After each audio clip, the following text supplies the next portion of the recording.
What are the biggest challenges to maintaining Alameda Hospital's current accreditations, and is the hospital at risk of losing any of its current accreditations? And we'll start with Mike.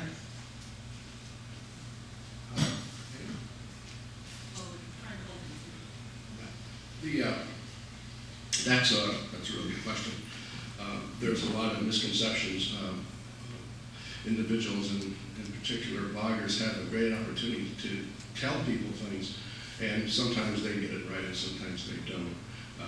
But to get more specific to your point, we are no way have any issues whatsoever.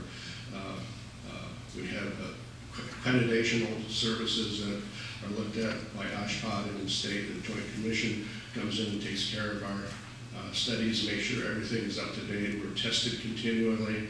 We even have a kind of an alarm system, much like the firefighters, that when the OSHPD people and the people that come in from the state, they give us 24 hours.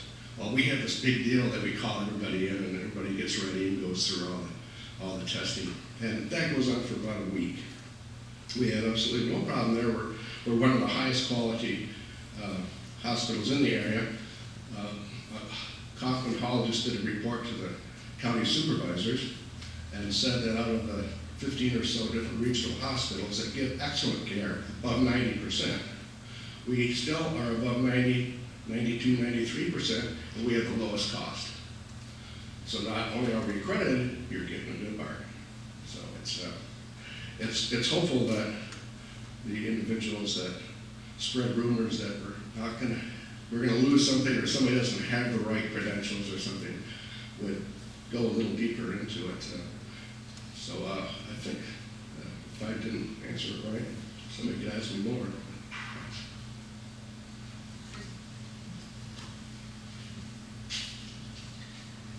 As Mike mentioned, the Alameda Hospital hasn't been sanctioned, and recently also the hospital was given an award for the Stroke Center of Excellence, I believe. Is that right?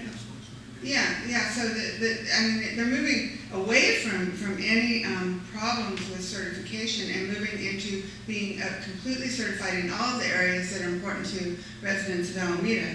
And it's a good question, because what else is moving is and I keep going back to Medicare, but a lot of the revenue that goes to Alameda Hospital is coming from the Medicare program and the Medicaid programs. And those programs are both moving according, especially with the Affordable Care Act, towards reimbursement based on quality. And so Alameda is very well positioned, Alameda Hospital and Healthcare District, to be what's called a high quality provider or a quality provider.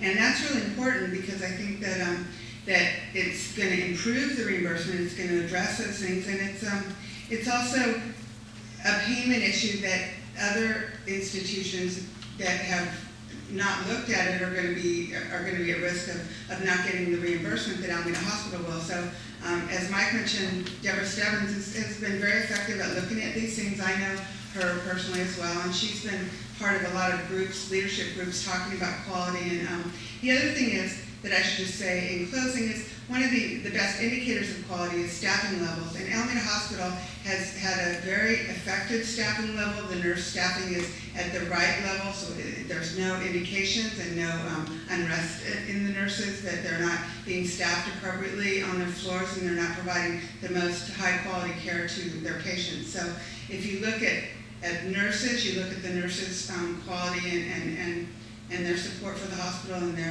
and you also look at the reports from patient care. It's all demonstrating that the hospital certification is good and the quality is good.